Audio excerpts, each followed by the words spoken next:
về phan pakai lung dei na hinam azole pakai lung han na hi khan te nei hin hu si sa ho gelin pakai ki pa na hinam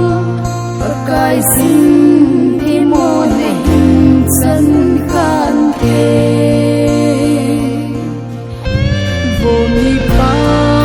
na din mun ve phan pakai lung dei na hinam azole pakai lung han na hi van na te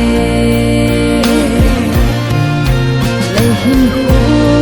si sa ho gelin pakai ki pa na hinam pakai sin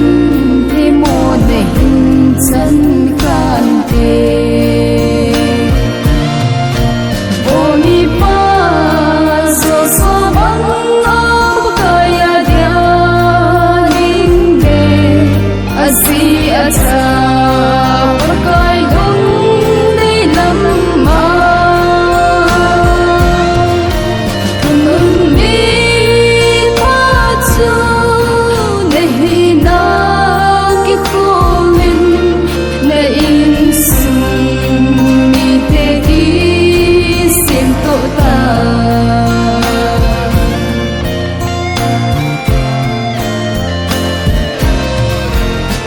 mi pa